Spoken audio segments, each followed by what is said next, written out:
Yeah, so good afternoon, everybody. It's great to see you gathered here to our round table unpacking the right-wing populism in the Baltic states. We'll try to compare a little bit perspectives from Lithuania, Latvia, and Estonia. My name is Airidas Banevičius. I'm a PhD student in government at Georgetown University, working on political theory and European studies. Today I will be lightly facilitating this discussion, presenting the panel, although the goal is to keep it rather organic and a little bit less formal. So I'm very honored to introduce you people who probably do not need to be introduced here. Professor Kasekamp and from University of Toronto, and Professor Daunis Auers from University of Latvia. They are both, as you may very well know already, leading academic figures in the field of Baltic studies, who published a lot both individually and together on the questions of right-wing populism in the Baltic states. For multiple years, their engagement and their work was pivotal for the existence of this conference, as well as for its equivalent in the United States. They have both served as presidents of the board of the Association of Advancement of the Baltic Studies in the recent past. Professor Kasekamp is Elmar Temple Chair of Estonian Studies and Professor of History in the Department of History and the Monk School of Global Affairs and Public Policy at the University of Toronto.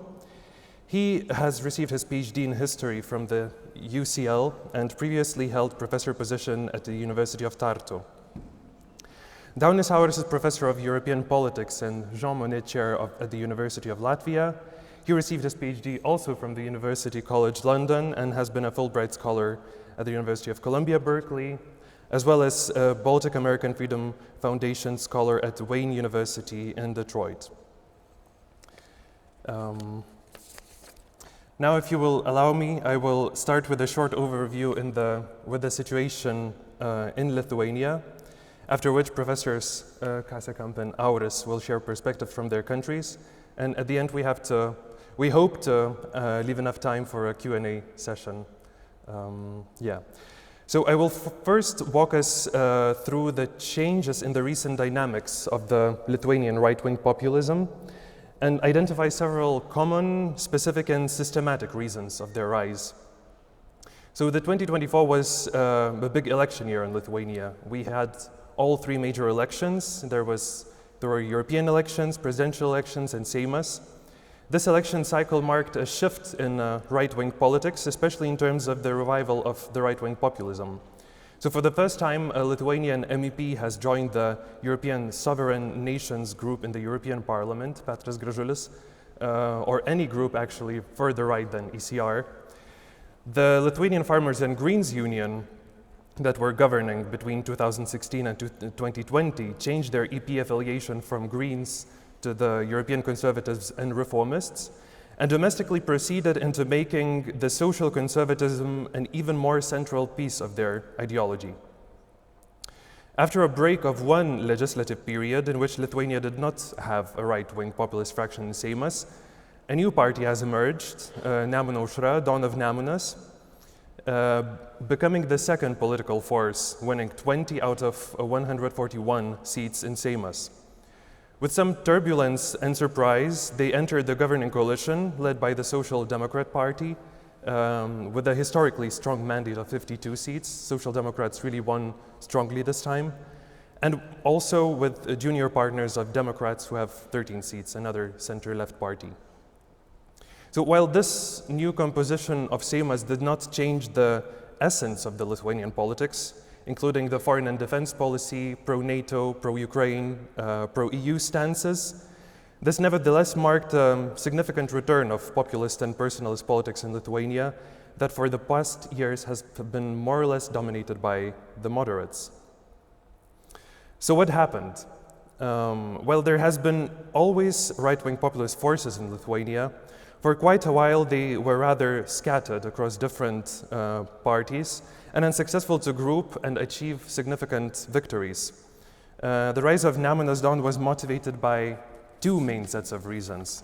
So on the one hand, we have what I want to call here common reasons that were also observable across other Western democracies, so that penalized the incumbents, because there was a period of strict COVID regulations, geopolitical and security tensions, high inflation, rising prices, energy, border crisis in the east with Belarus, increased migration from the region, so Ukraine and Belarus, but also from Central Asia and India, which was not that much the case in Lithuania before.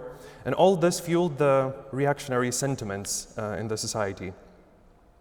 And these circumstances were very favorable for anti-establishment discourse. What is interesting that on paper the economy was actually growing and doing relatively well. Lithuania maintained consistent GDP growth, outperforming other Baltic countries.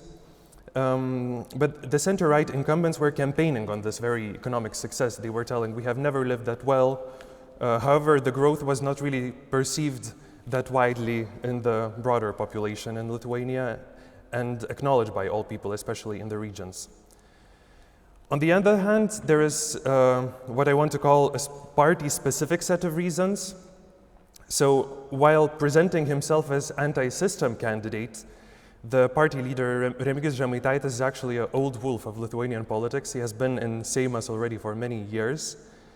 He started his political career working for the most emblematic right-wing populists in recent Lithuanian history of independent Lithuania, the impeached ex-president Rolandas Paksas, who in early 2000s won the presidential campaign running on political martyrdom elements. But the main card of Dawn of Nemunas campaign was actually the anti-incumbent rhetoric, but it was accompanied by social conservatism and promise of selective economic interventionism. Yet the political martyrdom also played an important role. Žemaitaitis refused his parliamentary mandate in the previous Seimas in order to avoid being impeached for his anti-Semitic remarks. Repetitive. It seems that these anti-Semitic remarks did not really harm his popularity because, his popularity didn't drop. On the contrary, he rather successfully sold these allegations of anti-Semitism as smear and anti-free speech campaign against him to his electors. He has also participated in the presidential elections to gain platform and visibility before the Seimas elections. And like Paksas, he actively and personally campaigned in the regions to win favors of lower income and less educated electorate in Lithuania. The last thing that I want to discuss is probably not a causal factor, but rather a systematic aspect that, in my view, still somewhat facilitated the rise of Dawn of Nemunas. And this aspect is how Lithuanians are thinking about political ideologies. So in Lithuania, there is a little bit of difficulty to classify Dawn of Nemunas on the political scale. The party ideology is judged to be a little bit confusing. So they have self-identified repeatedly as a center-left party, and this kind of appellation was pretty widely adopted in media, also by some political commentators, while still calling out their populist dimension. This is related to this tacit consensus that we have in Lithuania to classify parties mainly along their declared economic lines. And this is how, with some selective economically interventionist elements, right-wing populists are becoming kind of labeled and considered center-left. Since they entered coalition with Social Democrats and Democrats, the coalition as a whole is also now referred as center-left coalition. Yet despite this, Dawn of Nemunas openly positions themselves as socially conservative, nationalist, nativist, anti-establishment, and soft Eurosceptics, criteria that, by all common standards, places them in the family of the right-wing populists. They have also repeatedly expressed sympathies to radical populists in international politics, such as Donald Trump, Viktor Orban, Prawo i Sprawiedliwość, Law and Justice in Poland, also Marine Le Pen. The oddity of their center-left labeling has been exposed at several points in the election period. So first, prior to the election, the center-right incumbents called for a cordon sanitaire against the Dawn of Nemunas, a practice that is usually reserved to contain radical right-wing parties in other European countries.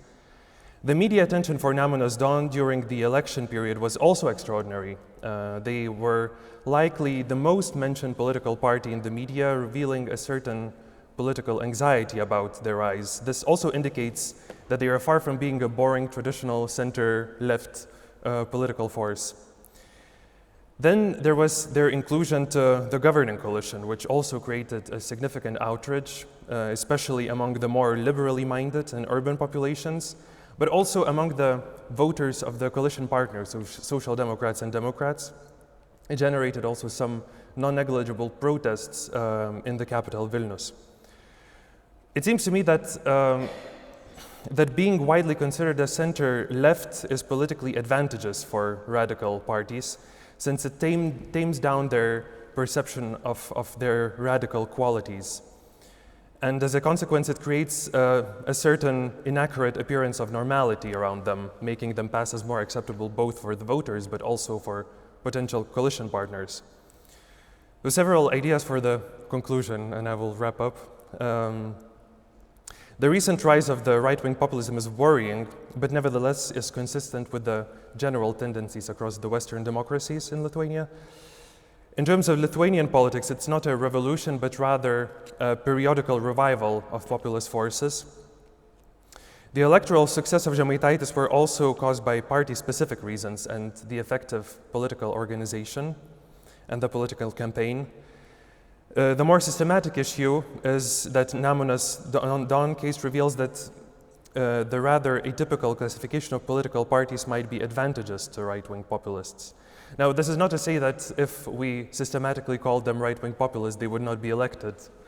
But it is to argue that accurate political representations of ideologies in the media are still important and might have an effect both on voters and coalition partners' choices. Thank you. All right, I'll continue with Estonia then. So thanks for that kind introduction. I will talk about EKRE, how it was formed, how it's evolved, and where it's at now. And the acronym EKRE is the Estonian Conservative People's Party. They've been around since 2012. They made their big electoral breakthrough in 2015. And it's very much sort of a family-run business. There's Mart Helme, who was their first leader. Now there's his son Martin Helme, who is the leader. And Mart Helme's wife is the party leader in the parliament. And Martin Helme's wife was a candidate last time, but failed to get in. There could have been 4 of them in the parliament. And Martin Helme, full disclaimer, he was my student many years ago in my fascism class in Tartu, which he mistook as a how-to class rather than an analysis. But when I've said that fact to some of my Canadian colleagues, they've been rather shocked. However, I can say that he was fully formed ideologically before he took my class. And in that same class, there was also Kristina Kallas, who's currently Minister of Education and is at the other end of the spectrum as one of the most progressive Estonian politicians. So I didn't form them, they were already ideologically shaped. I think Daunis has some similar stories. So anyhow, political entrepreneurs, this Helme family. The older Helme had been trying out, shopping around in different parties for many years unsuccessfully, until they came upon basically merging young Helme, Martin Helme's nationalist movement, which was a marginal force, not a political party, with an existing party that was kind of going out of business, collapsing, which was the Estonian People's Party, which was the rural or agrarian party, which had been in parliament, had been in government, but had sort of fallen to the wayside because of corruption scandals. And they kind of took that over and, very importantly, inherited the honorary chairman of that party, Arnold Rüütel, who had been president a few years earlier, and with him this air of respectability and legitimacy. Very ironic, of course, explaining the far right in Estonia to outsiders that the honorary chairman was the last chairman of the Presidium of the Supreme Soviet of the Estonian Soviet Socialist Republic. But Rüütel, who died recently, remained the honorary chairman until the end. And with this takeover of this Rural People's Party, they established a big network, an organizational network all across the countryside, which I think has been a real key to their success. Because Daunis and I wrote a paper 15 years ago or more explaining the failure of the far right in the region, which was really remarkable because until the 2015 elections, there was no representation for the far right in the Estonian parliament. So the phases they went through and the sort of key issues that they picked up on which got them there, first of all, they didn't look like they had much hope because they began as a standard ultra-nationalist party, Eurosceptic party, which there had been many attempts previously in Estonia and all had failed. But having Arnold Rüütel and its organizational base and other factors sort of helped them out. So first of all, it's long forgotten, they began by protesting the border treaty with Russia, which remains unratified to the present, but which involved Estonia conceding territory from the 1920 Tartu Treaty. But there were other political forces which protested that as well, so didn't get them very far. And then a Eurosceptic party, particularly in the wake of the success of the True Finns in the 2011 Finnish elections against sort of bailing out those lazy Greeks, those southern Europeans, with our hard-earned taxpayers' money. That didn't get them very far as well, but obviously there was a niche in the Estonian parliament because there were no Eurosceptic parties in the Estonian parliament till 2015. But the issue which rocketed them past the 5% threshold, which surprised everyone, was in 2014 the Liberal government at the time pushed through the first, anywhere in the post-socialist space, of the first same-sex civil union legislation, which was kind of getting ahead of public sentiment. And they were the ones who kind of came out hardest against it, and that's what propelled them in. And that issue remained because the legislation at the time was half-baked in that there was a implementation legislation that was necessary for it to go into full force, and that didn't happen. So it was a gift that kept on giving to EKRE for many, many years until finally Kaja Kallas's government got it done in 2022 or 23. But they could keep flogging that same horse. And then, they make their breakthrough in 2015. Fortunately, the elections were in March. Summer of 2015, everyone knows, European refugee crisis. And then all of a sudden, that Estonia is going to be flooded by all these people from faraway places with different skin color. And the European Commission coming up with the quota system. And eventually, of course, only about 200 or so individuals ended up in Estonia, but it became the bogeyman that really got them going and propelled their success, their big breakthrough in 2019, where they got 18%. 18% in the elections, coming in third, and also getting into the Estonian government. You mentioned the cordon sanitaire, the sort of usual strategy of treating rogue or pariah parties, and people in Estonia thought that was the case. But Jüri Ratas, the incumbent Centre Party Prime Minister, wanted to remain in office and not hand over the reins to Kaja Kallas, the Liberal Reform Party leader who had won the election. Centre Party came second, so the second, third, and fourth parties formed a coalition so Jüri Ratas could continue. He didn't enjoy his prime ministership very much for 2 years because every other day he was apologizing for the EKRE ministers in his government. There's Martin Helme. Mart became Minister of Interior, Martin became Finance Minister. They didn't accomplish much, mainly because no one in ECRA had any governing experience, and their bench was very short in terms they had difficulty in filling positions, and the deep state helped to hinder any of their initiatives. But they were a colossal failure in government. Also, it coincided with the beginning of COVID. But they did make international headlines of it showing how hard it is to build up sort of a positive image of Estonia and how easy it is to lose that positive image and credibility. Because you had Martin Helme, who has made all sorts of racist remarks now as a European Minister of Finance, and that gets reported in the international news. And Mart Helme, who enjoys insulting the Finnish Prime Minister as a shop girl, for instance, and all sorts of other remarks, getting all sorts of international attention. Prime Minister Airidas finally, after 2 years of this, kind of breaks up the coalition and goes into a new coalition with Kaja Kallas as the Prime Minister. So that was the experience, that was the high point for ECRA, their experience in government. But we would think that, and that's kind of a common strategy when thinking about the far right in general, is that, okay, let's give, if you can't keep them out of power, bring them into the coalition, they'll show their incompetence and that their promises are unfulfillable, and then voters will smarten up. Didn't happen.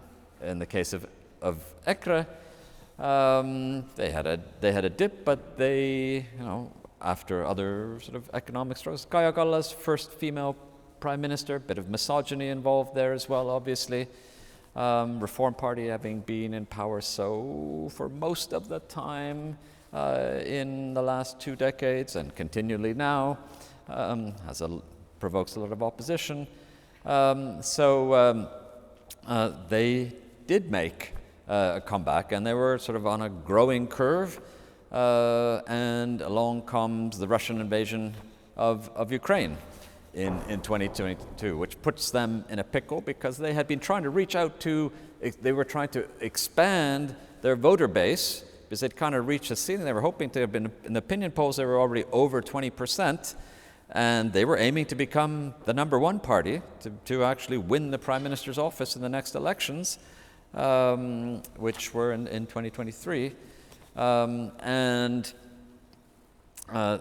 That was a feasible aim, but they had to widen their electoral base, and they competed with the Centre Party, which was Edgar Savisaar's former party, which Jüri Ratas was in charge of, which was the one that pandered most to the Russophone electorate in Estonia. So trying strategically to try to win over that base of people, of those same people who had grievances against the Estonian state and the establishment, that was the way to go. However, of course, that exposed them to sort of speaking one thing to the Estonian language public and another thing to the Russian language public, just as the Centre Party had always done, and also demonizing Ukrainian refugees. This is already before the war, but they've continued to do so after the war. And so their position has been made more difficult because of the war in trying to expand support. We had those elections in 2023, and ECRA seemed to be on a roll, as I said, but came up short. They were expected to do over 20%, would it be, but they only got 16%. They actually lost support, even though they came second. And that led to dissatisfaction within the party, and last year a split. Because, as I said, it's a family-run business, like the Le Pens in the case of France, and there was finally some accountability for the leadership having done poorly in the elections, and it came to a head at the Congress of the party in 2024 when there was a leadership challenge, and basically they kind of disqualified the guy who wanted to challenge the leadership. Led to some dissatisfaction and a split, and also, of course, the fact that old Mart Helme had kind of in one of his many lucid moments of bashing everyone, had also said sort of positive things about Russian war aims and bad things about Ukrainians. This led to the more genuine nationalists among them to sort of disavow the Helmed. And they split. And they formed their own party, which is basically EKRE Light.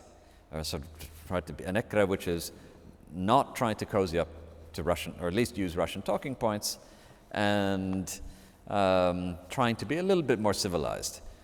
That has been a total failure. They're sitting still as independents in parliament, or some of them have already joined other political forces. So there was no hope of the right side of the spectrum in the Estonian political party system is overloaded already, as it is in Latvia, right? So that has led them to, a historic low. What is the state of play now? With EKRE? Well, at their latest Congress, which was just the other week, big headline, they changed their name. To what? They changed their name to EKRE. Let me explain. That Eesti Konservatiivne Rahvaerakond, so their voters, they assume that their voters aren't bright enough to, in the ballot, where is EKRE? Everyone is used to using the acronym rather than the full name. So now they've changed it to their actual name being the acronym and then the full name, so voters can identify them.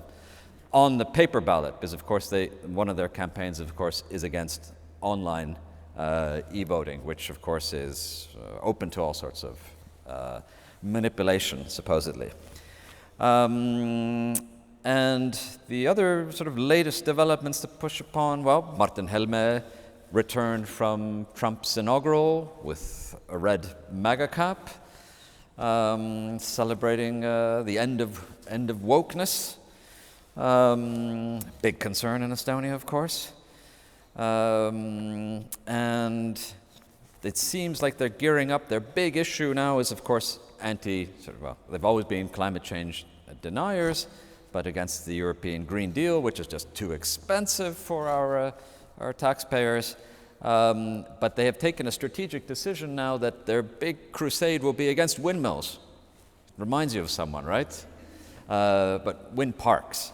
So now you can see those municipal elections coming up in October, and so there are, basically every municipality where EKRE is represented, now their representatives are coming up with initiatives to ensure the banning of wind parks in that municipality. So that's kind of like a top-down instruction that we're fighting windmills.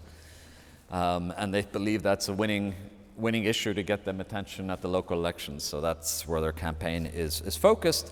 And the other final word, the other hot issue in Estonia the past week or two or three has been not banning, that's the wrong word, the Russian Orthodox Church in Estonia, which is subordinate to someone who promotes genocide in Moscow, Patriarch Kirill. And that was the rationale that the Estonian Orthodox Church needs to denounce its subordination to the Moscow Patriarchate. And the parliament last week overwhelmingly supported that. EKRE was the one, and also Keskerakond partly was against this, and they framed it as attack on freedom of religion, and Christianity in general, and of course, well, if they can do that to them, they can do that to us. The latest news today, of course, was that the president of Estonia actually dismissed vetoed the legislation on sort of technical grounds that the wording leaves it open to sort of legal challenge, and that he didn't say that the idea itself is wrong, but that wouldn't legally hold water. That the Riigikogu, the legislature, wants to go through with this, they have to go back to the drawing board and do a better job. So EKRE was celebrating that the president was on the same page with them on this issue. So that's an up-to-the-moment account of what's going on with the far right in Estonia, and I'm sure there'll be plenty to discuss after we hear about Latvia. Okay, thank you, Andres. It's great to be here again. As our moderator tactfully pointed out, it's not the first time that Andres and I are doing this.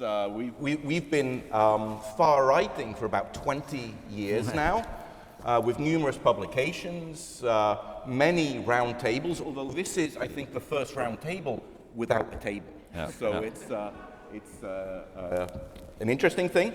Also, we're always faced with a challenge of, what's new, so that we don't end up repeating ourselves. So one thing, of course, we can do is recruit somebody young and talented to join us, full of young ideas, and then suck the blood from him in order to renew our knowledge. So thank you for that.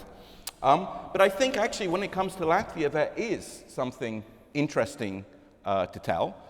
There have been developments within the far right over the last couple of years, and these developments are quite significant, both domestically in terms of Latvian politics, but also more broadly across Europe.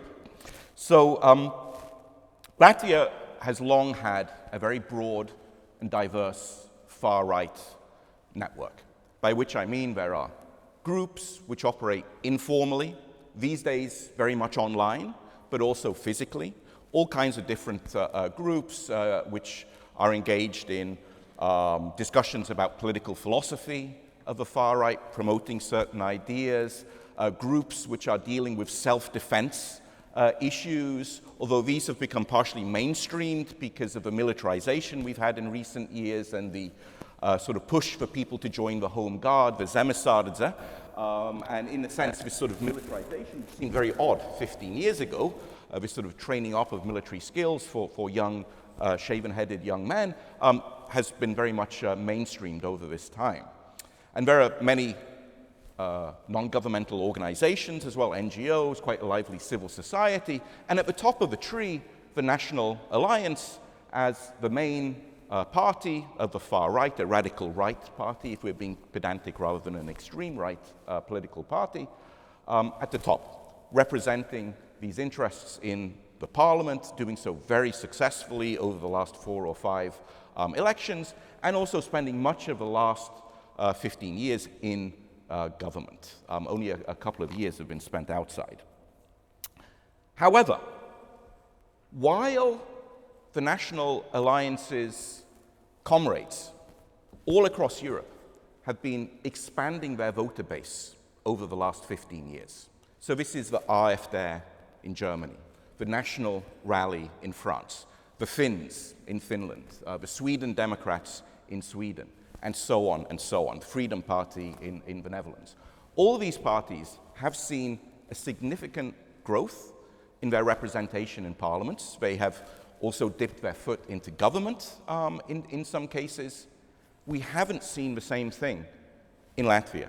The National Alliance, in terms of polling, in terms of representation in parliament, is pretty much, at the moment, it's pretty much where it was 15 years ago.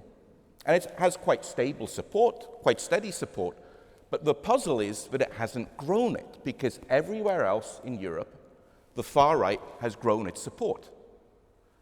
Economic stagnation means there are many, many unhappy people all across Europe, right? And this economic stagnation touches pretty much every European economy and has most affected the working classes and low earners whose wages have remained flat.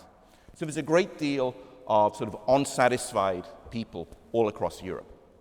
The immigration crisis also meant that migration, who should be in our country, who shouldn't. These issues rose to the surface again and expanded the influence of the far right. And then we have the COVID years, where a great many people, like Andris, were unhappy that they were locked down, were unhappy that they were vaccinated, or had to be vaccinated in order to go to work at the University of Toronto. It was closed. It was closed. Didn't like wearing masks. Yeah. And again, this sort of fomented a sort of anti-elite backlash. And all these three factors then contributed to a pretty significant rise in support for the far right across Europe. You know, I mean, we're talking about, if not for the court case, Marine Le Pen could have been the next president of France, right? Before the German elections, we were sort of pontificating on how many votes AfD would get. Would it be so many that they could not be excluded from government? But in Latvia, the National Alliance is pretty much where it was 15 years ago. Doing very well, very comfortable, but not expanding its growth. And this then is a puzzle. Why is this so? And I think there are two primary explanations for this.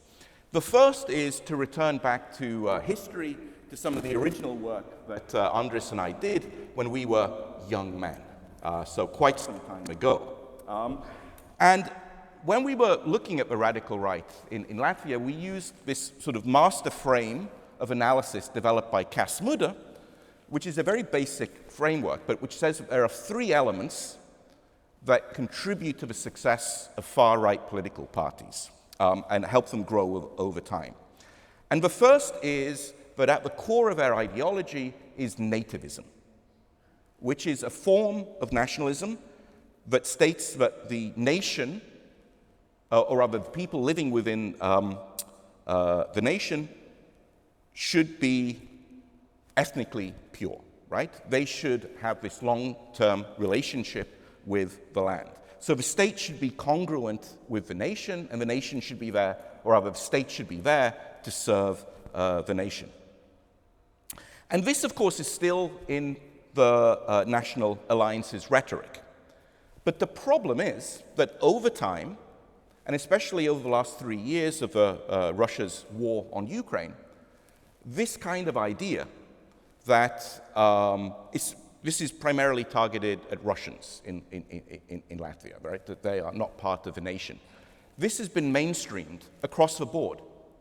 And a whole heap of legislation has been passed, knocking down Soviet-era monuments, taking down monuments to Russian writers from the 18th, 19th century, renaming roads and whole districts of cities. So we no longer have the Moscow district, but we have the Latgale district. We don't have Moscow Street, we have Latgale Street, getting rid of writers and so on. Major reforms to the school system, squeezing out the Russian language, essentially squeezing out Russian culture and language from the public sphere. This, 15 years ago, was seen as a radical, perhaps even extreme policy, but it was a highlight of the National Alliance. Now, government parties all rush to perform these kind of acts. So the National Alliance has lost the kind of like sharpness that it had. In a sense, it's been too successful in its ideas because they've been mainstreamed and taken over by other political parties. The second element of the master frame is an authoritarianism, right? That parties are authoritarian, and this is combined with a charismatic leadership in the Weberian sense, that the leader is somebody who can address and mobilize the people.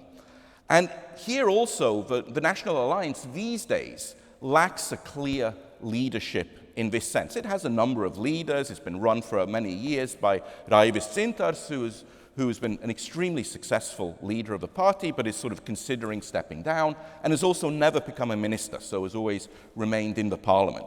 And this kind of leadership, this search for somebody, in Latvian it's simoniacs, right? So this search for a manager, the sort of demand for which has grown over recent years isn't being met by the National Alliance either.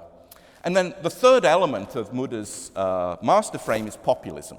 And populism is understood as a very simple ideology, us against them. We, the people, against Andris Kasekamp of the Canadian elite, right? You know, we are pure. He is corrupt. Right? I'm not accusing, oh God, this is being filmed, isn't it? I'm not accusing, please don't cut it like that. Andres isn't corrupt. He's a lovely, lovely Canadian fella. But the point is, I've lost my drift here a little bit. I'm sorry about that, Andres. Hope that doesn't turn up on TikTok. But the idea is that this populism, this sort of saying that we are with you and we will be fighting against this elite, right, because they're screwing you over, it doesn't work when you're part of the elite, right? It doesn't work when you've been sitting in government for 10 and 12 years, when you've been making those decisions on the budget, which is so unpopular, and other legislation on masks, vaccinations, and so on, which is so unpopular. It's hard to be a populist when you're part of the elite. And so these three factors have really undermined the National Alliance. It has a very loyal following, as it should, because it has had achievements in its own particular spheres over the last 12 years, but it doesn't have that energy that it had 15 years ago when it sort of came surging to the political surface. And the second factor, which I think hinders the National Alliance, is that modern-day radical right populism, and all the parties that I mentioned, AfD, National Rally, and so on, they take their cues from Donald Trump, right? They are adapting to this Trumpian vision of the radical right. As Andres said, one of the Helmers, was it, coming back with his bright red Make America Great hat. The National Alliance can't get involved with this, even though they would have a personal sympathy for Donald Trump and much of what he says and how he wants to govern the US and the policy on the borders and so on. The foreign policy of Trump, pro-Putinism, wishy-washy on the war on Ukraine, clearly being anti-NATO, and saying that the European Union has been set up to destroy America or to screw America. All this is antithetical to the National Alliance, who are pro-European, pro-NATO, anti-Russian, pro-Ukraine, and so on. And this core message of Trump means that they can't join in. Marine Le Pen can, AfD can, others can as well, but this, you know, so basically the National Alliance can't take advantage of this particular moment in history, but Donald Trump seems to be sweeping the way. So a political space has opened up in Latvia, and galloping into this political space comes Airidas, a political entrepreneur, political animal, somebody who is on his 5th or 6th political vehicle, and a couple of years ago created a party with the name Latvia First. Does that ring a bell? Or Latvia in first place, but that doesn't sound so good, so I always refer to it as Latvia First. And this political party is unashamedly Trumpian. And it seizes on this sort of goodwill, which many people in Latvia and in other European countries have towards Trump and have towards his particular vision of the world order. So if we return to the Muda frame, essentially Latvia First is modernizing the Muda framework. In terms of nativism, they are a nativist party, but in their vision of the nation, they include Russians and Russian speakers. They say they are a part of our nation. To say they're not, that's old-fashioned. But there are people outside, and these are the people they call illegal immigrants. And this party is very active on social media, so you can find all kinds of interesting clips and so on, which are cut, a little bit like the one they'll do for you, Andres. And in one particular one, the party's MEP, who's a former prime minister, says, look, we live in a beautiful, safe country. We don't want it to be overrun by migrants. We don't want to have a war on the streets like they have in the West. And then he sort of talks about his experience in Brussels. So this is a new nuanced thing. It says, you know, all the people in Latvia, essentially, Latvians, Russian speakers, and so on, we are all the nation, but we should guard against illegal immigrants coming in. And this, of course, opens up also Russian speakers as potential clients to Latvia First. So gives them a greater opportunity to expand their base. The party is far more authoritarian than the National Alliance. Mr. Schlesser positions himself very efficiently as a Trumpian figure. A businessman, successful businessman, very wealthy, who will bring business practices into government, right? He will be the city boss. He will be the Saimnieks. That's the first thing it says in their party program for the upcoming Riga municipal elections. He will make tough decisions quickly. He's happy to confront people in debates, use his size, he's a big lad, is Mr. Schlesser, to confront others, and he seems to thrive on it, rather like Trump. So this authoritarianism here is much clearer and much more effectively communicated as well. And in terms of populism, well, despite the fact that Mr. Schlesser has been a minister, a deputy prime minister, deputy mayor of Riga, and so on, all this was quite some time ago. And electorates, of course, have short memories. And so maybe he's better known now for claiming victory over getting rid of President Levits and President Karinš, as he called it. The Karinš-Levits regime must go. And they did indeed go a couple of years ago. Uses very negative language about new unity as a plague on society, we're holding us back, and so on and so on. He very effectively positions himself with the people, including objecting to the COVID mandates and so on, and he's given an energy to the far right. And so we have now this situation that, according to an opinion poll published a couple of days ago, Latvia First is now the most popular political party in the country. The National Alliance is second, and some ways back is another very, very odd right-wing populist party called Sovereign Power, which these three parties together have about 1/3 of votes, of potential votes at the moment. Now, they're very unlikely to work with each other, but this is the interesting thing. The National Alliance hasn't been able to seize on the moment and develop its own vote. Rather, it left a political space for a new power to emerge. And the far right in Latvia is just as significant as it is elsewhere in Europe for the factors that I mentioned. It's just more fragmented rather than having, let's say, a single sole dominant right-wing party. And with that, I will bring my words to a conclusion. I'm sorry if I banged on for too long, and hand back to our moderator. Perfect, thank you very much. It's a very good overview of the far right and radicals in the Baltic states. I promise to be a pretty light moderator, so I won't go on a lot with my own questions, but I still have at least one, maybe several. But so first is also purely of my interest, because you were studying Baltic states and populism in the Baltic states for many years.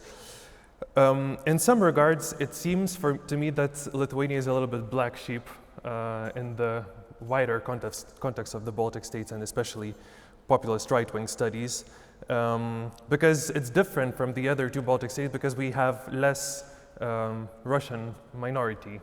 And it makes a little bit the right-wing politics, and in general politics, less ethnically divided, but divided in other divisions. So maybe you could comment a little bit. Would you still see advantages of studying the three Baltic states together?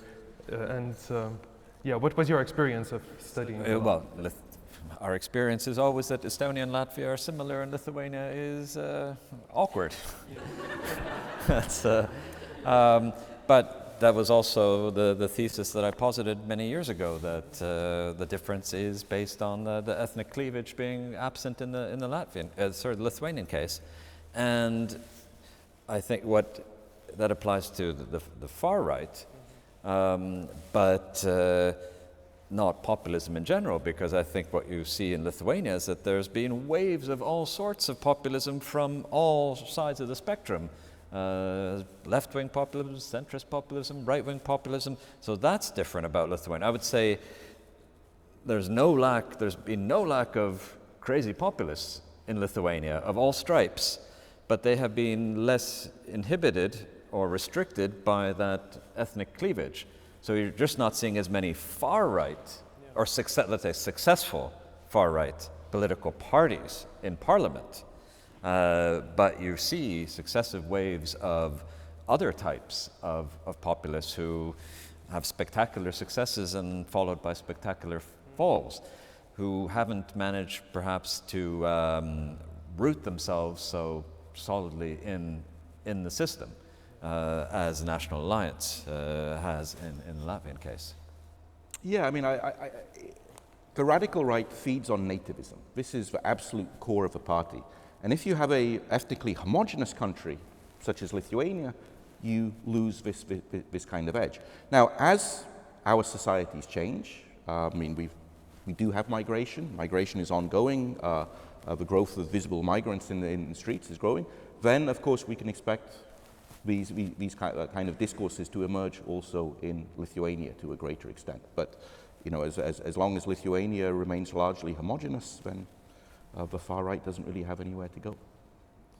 Yeah, then on this also another question, what groups the right-wing populists in the Baltic countries together? What allows us to talk about them as, you know, Baltic right-wing populism? I thought maybe about a special attitude to Euroscepticism that, well, at least what I perceive, that it's rare to see that right-wing populist parties in the Baltic states that we want to leave the EU. They would, it seems to me, rarely go there. Do you see any other, or could you develop on this? The question of the relationship with Russia, right? That's what was mentioned, right? Sets them apart from, say, you know, Italian or German or French or whatever other Western European and most Eastern European, even like, you know, Hungary, obviously Slovakia, wherever else. That's what really distinguishes them. Of course, you could say that also about Finland, where the far right is one of the governing parties and is also staunchly pro-Ukrainian and anti-Russian imperialism. But that's one of the things that makes it awkward for them at the European Parliament level. Because that's another thing that's happened to the far right over the years, is that it's become much more transnational. They cooperate transnationally. They learn best practices from each other, and, you know, they evolve. I mean, obviously, the most obvious example is of course, of Trump and the second administration not being at all like his first one. They learn from their mistakes and they get better prepared. So if we're still following the same template about sort of describing them and what to do about them, they also evolve. I have nothing to add. I think Anders said everything. Yeah, no, also just a little thing to add. I called actually Nemuno Shredon of Nemunas yesterday to ask, because they were not, they do not have representatives in the European Parliament yet, and they do not kind of announce to which European family they would join.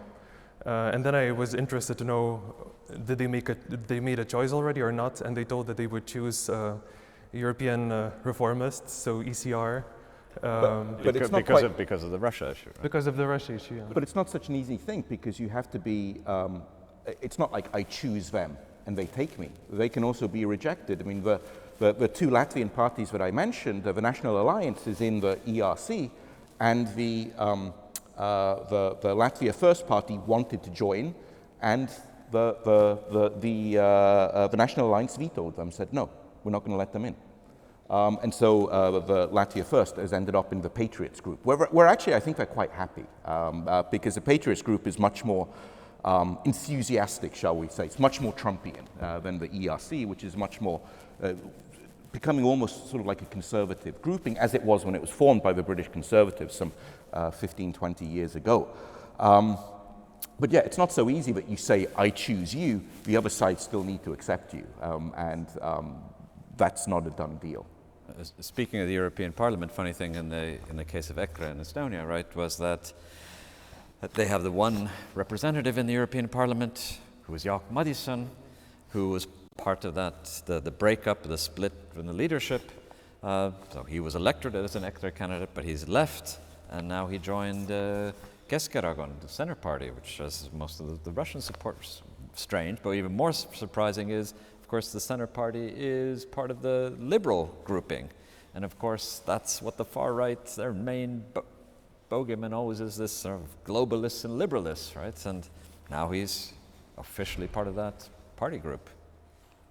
With my colleague Ivar Siaps, so let's see how they get on. From the AABS board. Yeah. Well, my interlocutor from Nemanazon was very proud to say that they have received a lot of invitations from many different groups. So as if they, are very free to choose.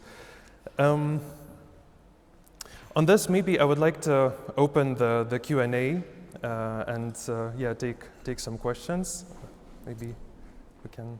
Thank you very much for your insight. There's a microphone coming. Yeah. Thank you. Yeah, you can hear me. Thank you very much for your presentations and really fascinating insights about far-right political parties. I have two very short questions. First of all, do you know, are these far-right parties across Baltic states aware of each other? Do they talk? Do they meet? Do they communicate? Stay in touch with each other?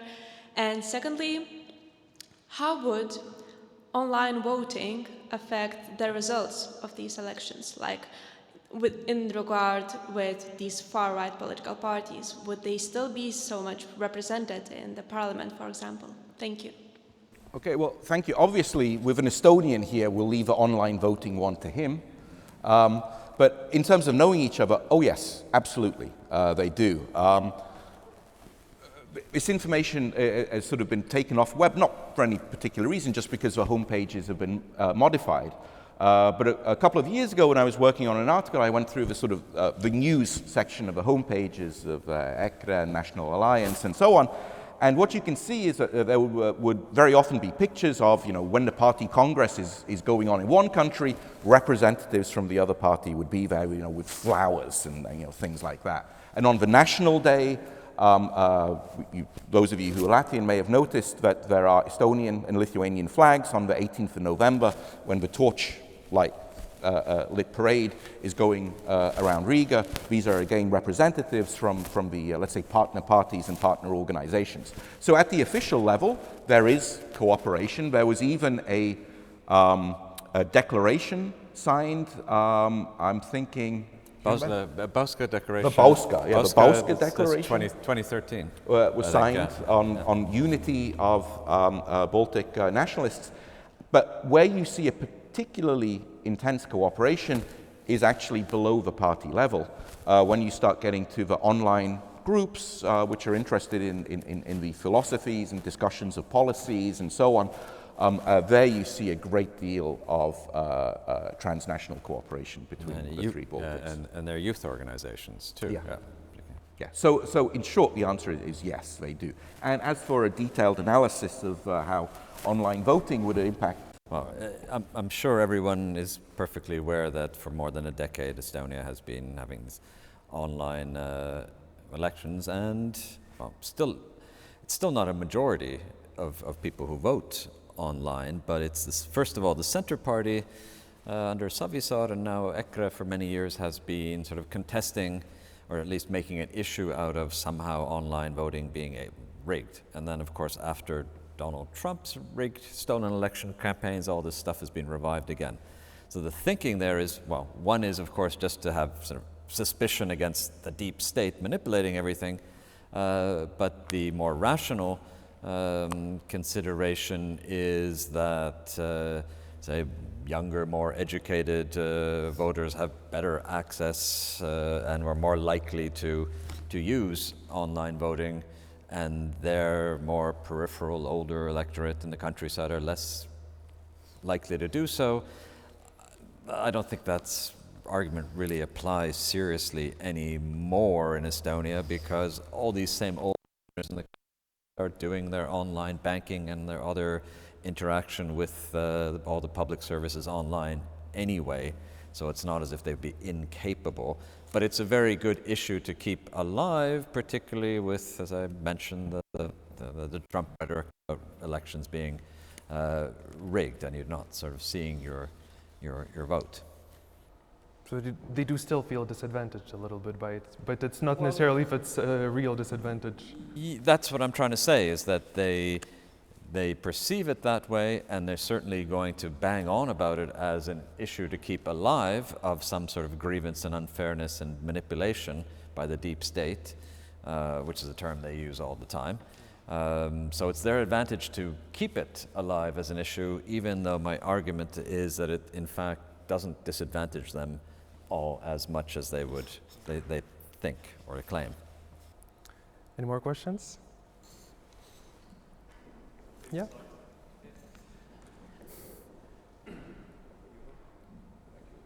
Thank you. You brought up political entrepreneurs, the term, which is characteristic to populists.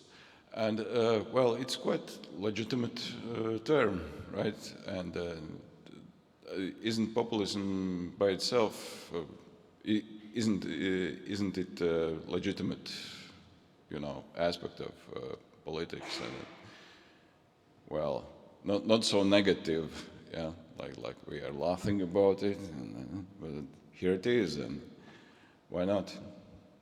Well, sure, populism is sort of a spectrum, right? Every mainstream political party in an election campaign also has an element of populism, otherwise to making their campaign promises, so it's certainly there. And there are some scholars like we mentioned, right, the definition by Kasekamp, nativism, authoritarianism, populism, which he defines as a thin ideology. But there's others, like the Oxford Handbook of the Radical Right, which Jens Rydgren is the editor of. He argues against this, of including populism at all in these definitions of what he refers to as the radical right, that it is kind of it doesn't define what we are talking about, that the nativism and focus on inequality is sort of a key to it, so that populism isn't such a useful term. And it's really evolved too, because Daunis and I have been involved in this business for years, and we've written about the same phenomenon, but it's been labeled different terms. Like 20 years ago when we started with this, it was the extreme right parties, ERPs was the sort of common usage. And then the radical right came, and then Kasekamp 2007 came up with the idea of the populist radical right. That was his term. He doesn't use that anymore. Since his 2019 book on the far right today, he just uses the far right as an umbrella term for everything and drops sort of the populism in the title. But of course, it gets used, like all these terms, interchangeably in the public and in the media. And well, just to make things clear about, I was using the term far right. The Muda divides now the far right as an umbrella term, and then branches it into the radical right and the extreme right. And so we're mostly talking about the radical right. The extreme right are the ones who engage in, say, anti-constitutional actions, who want to sort of overthrow the democratic system. So it's still the radical right. But yeah, populism can be of all shades, like I mentioned about the Lithuanian case, right? There's a lack of these far-right parties over the years, but there were plenty of successful populist parties of different persuasions. So it's, yeah, you're right to say it's not a very helpful term, and you can see degrees of populism all across the board. I think you were also talking about the use of political entrepreneur as a, it's definitely not, when we use it, we definitely don't use it in a negative way. It's just that most of the political entrepreneurs these days tend to be from the far right, because the most activity in terms of new political party formation across Europe is in the far right. I mean, why would you create a left-wing party today? Who's going to vote for that, right? I mean, if you want electoral success, that's where the space is, like the Trumpian far right, and that's why most political entrepreneurs are over there. But it's certainly not meant as a criticism, because political entrepreneurs, of course, are needed. They're the ones who launch the political parties that are needed in a democratic system. Great. More questions? Yeah?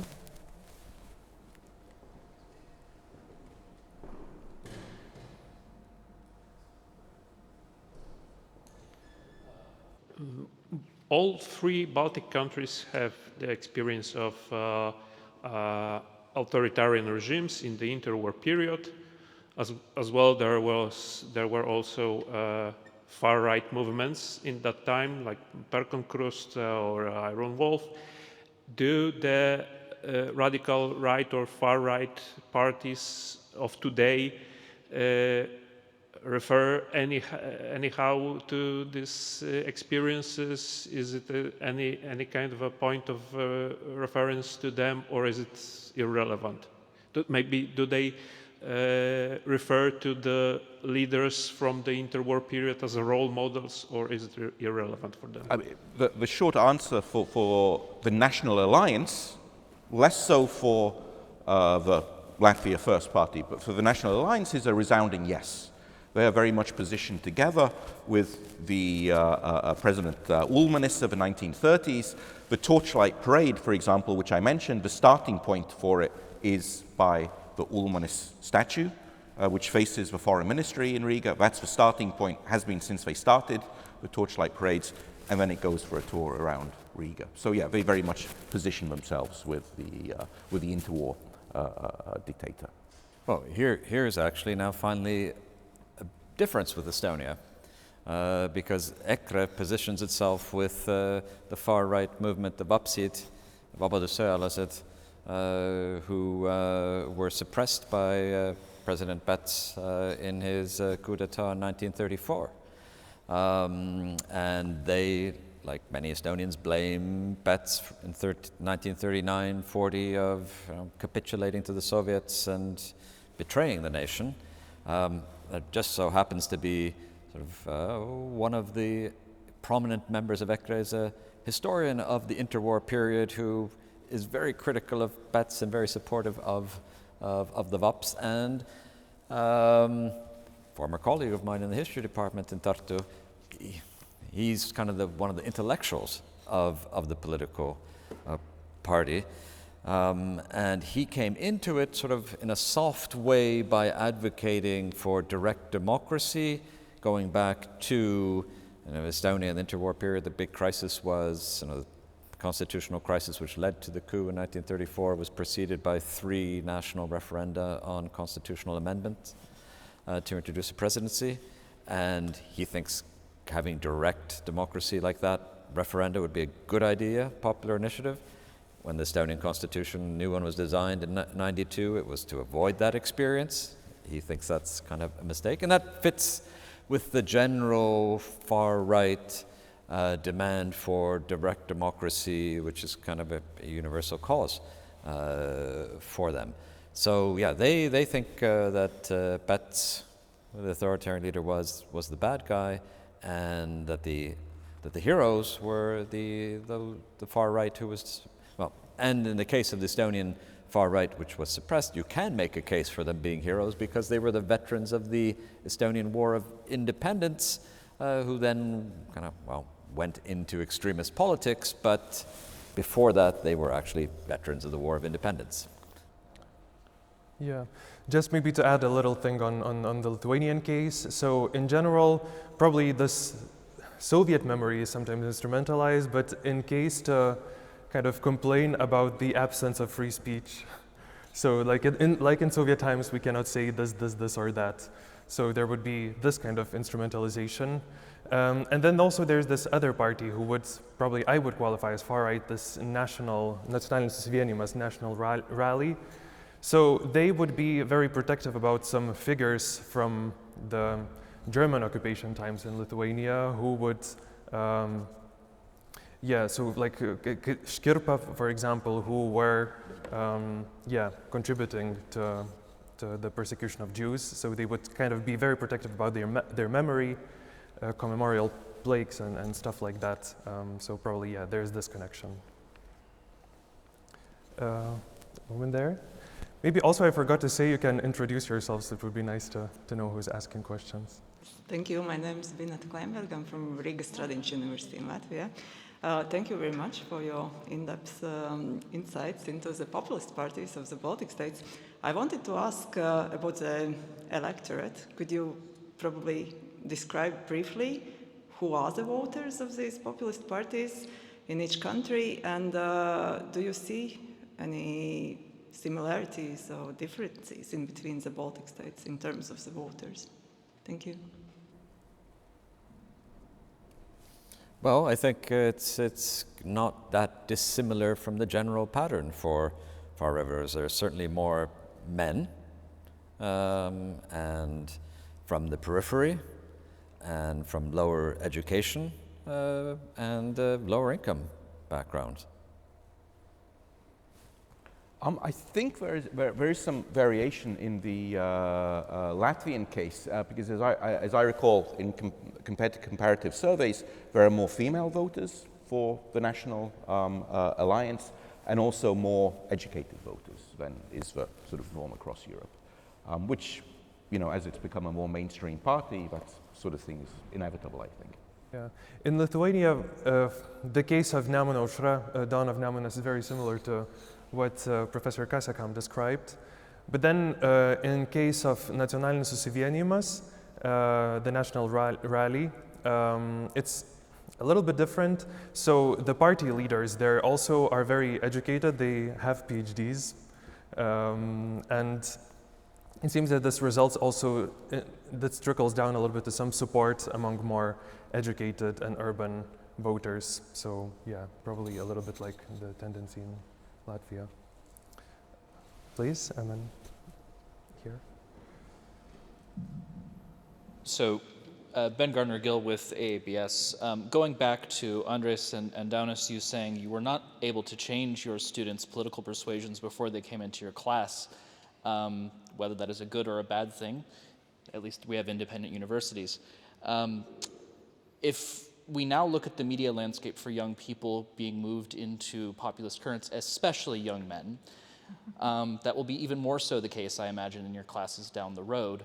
How are these parties, in all three cases, building their new electorates and their potentially even future voters, people who are not yet of age?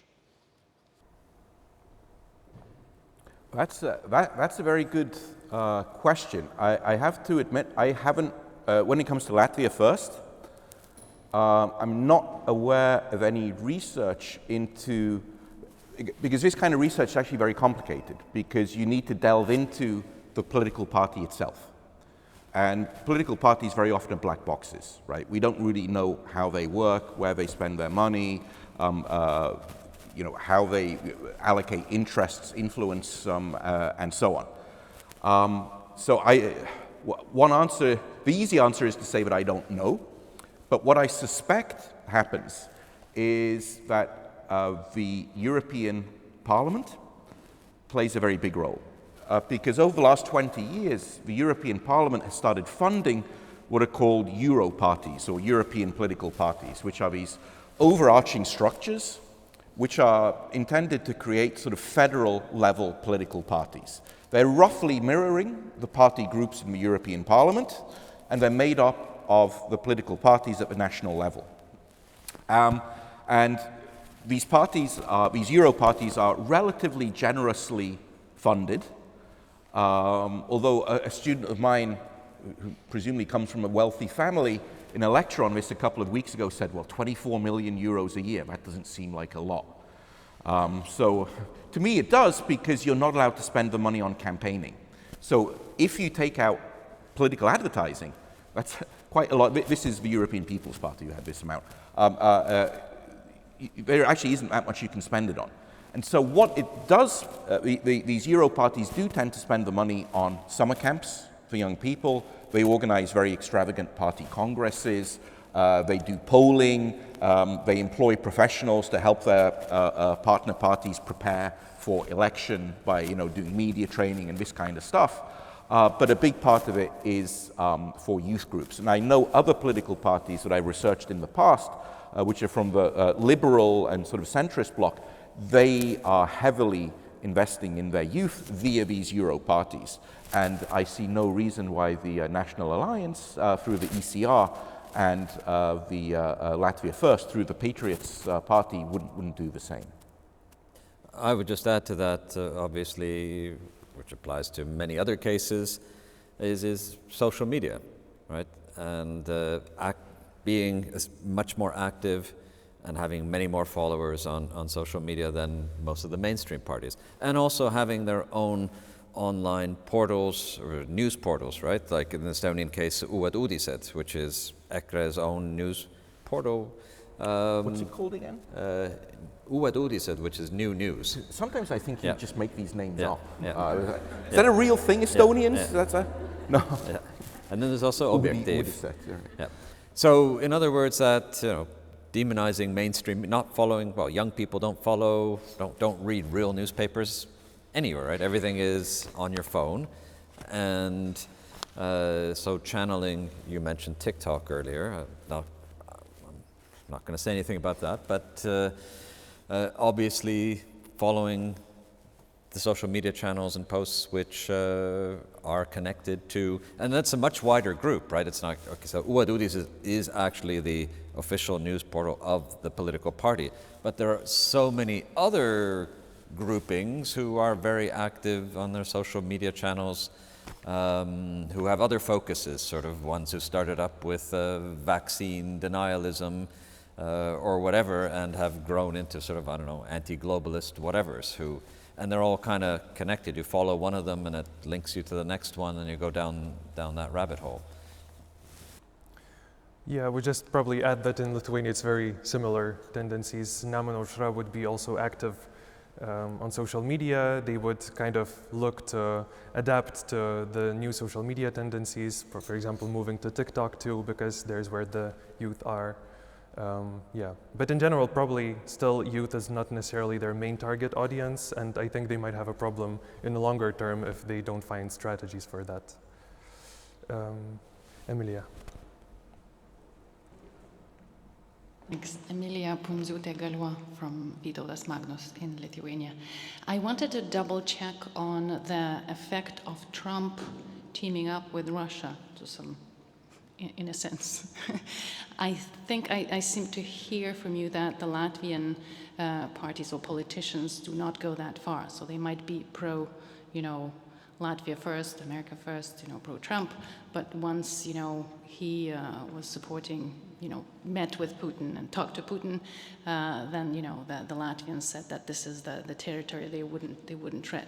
If I hear it correctly. Because like in the Lithuanian case, I think there are fringe politicians who still continue supporting and trying to explain this, Trump strategy, or, there's even a peace coalition who says, peace is good, and they have been promoting this kind of narrative even before Trump. So, and also about Estonia, is there anything on that as well in politics? I mean, for Latvia, again, I would differentiate between the National Alliance and Latvia First. National Alliance, absolutely, any sort of peacemaking with Russia is not what interests them at all, and so there they break with Trump. For Latvia First, they interpret it differently. They say, well, we're for peace, right? We are, Trump is a deal maker, and we support him making a deal because we all want the war to end and return to normality and start making some money again. So again, a clear point of difference between the two parties. I think that's the way that EKRE also finesses it, in that Putin, Russian imperialism, that's bad, but what's sensible for a small country neighboring Russia? We can't do anything. It's the big powers who decide stuff, and it makes pragmatic sense for us to end the war, and sort of we're going to have to look at how our economy suffered because of the sanctions, and so some kind of relationship with Russia is desirable, and that our government is they're militarists, right? They want to continue the war. That's not good for us, and even in sort of they of course also want to increase defense spending. They can't be against that. This is the overwhelming demand for it, but it's sort of we should not be supporting Ukraine. It's we need this for ourselves. So that's the kind of way to kind of undermine, sort of without being sort of overtly pro-Russian, but sort of undermining the sort of effort to support Ukraine by saying that think of Estonia first. Yeah, I think in the Lithuanian case, I don't have much to add to what Emilia told. Yeah, so maybe more questions? Yes.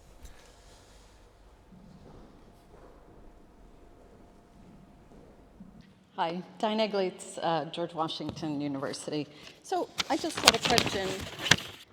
If you could say something about the right-wing position on gender roles and demography, and whether or not these really sort of diverge from any more mainstream parties, which also have taken, particularly with demography, positions on that. So what's sort of the space between the mainstream and the right wing?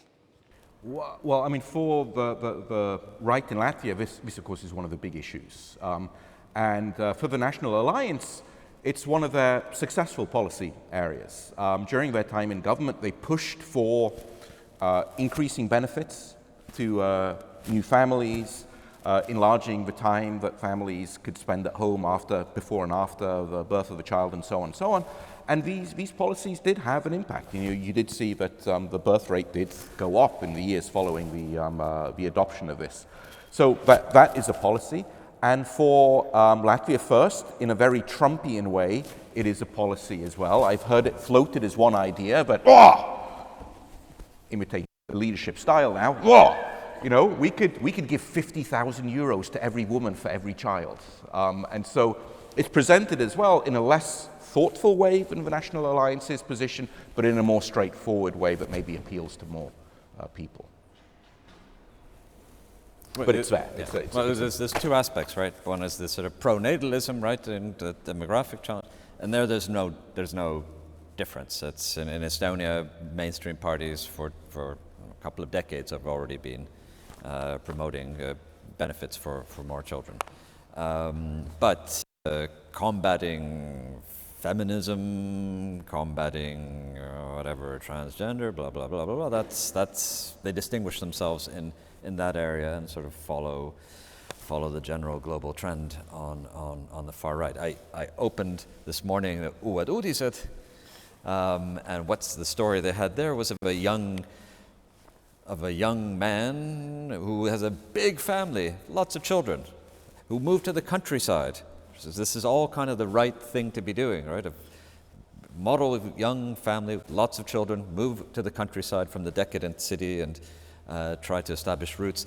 But now his family is being threatened by windmills, and he's afraid for the future of his family because of he's made this, he's raised this good young Estonian family, he's moved to the countryside, he's done everything right, and now the government is going to put windmills.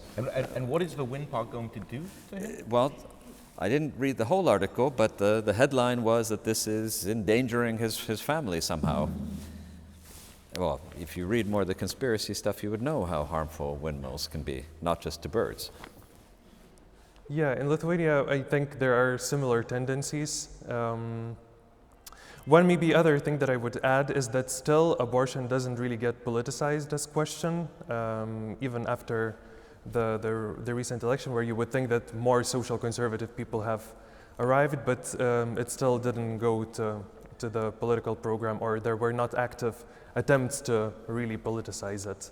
But yes, then again, all the social conservative things as women role in the family, they kind of bring this with them. Just not abortions yet. That might be a distinguishing sort of Baltic thing, that the far right doesn't or realizes that being anti-abortion is a non-starter. Yeah. I see a question there. Stenseiko, University of Latvia. Thank you for your wonderful insights. My question will be regarding far-right grassroots movements.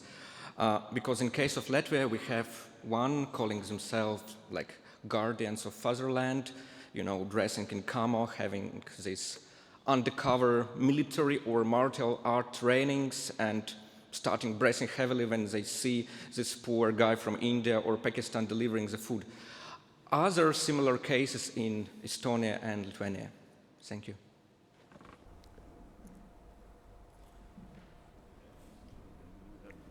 So the question was about what is the party attitude to?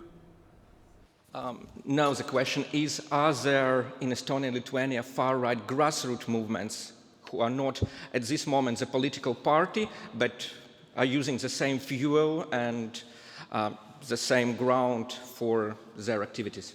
Well, grassroots movements, there was one sort of very famous case that got a lot of international attention and is sort of a transnational movement in Northern Europe, which is the Soldiers of Odin, right? Which they are kind of a group of skinheads who started providing protection at events.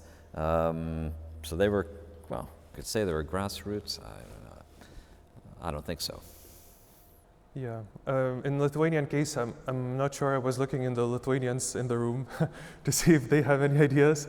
But maybe we could consider the family marches that happened several years ago as some, you know, also right-wing movements that are grassroots too. But other than that, I'm not really aware of. Well, the anti-vaccine mandate stuff, maybe, but that's... yeah. Any more questions?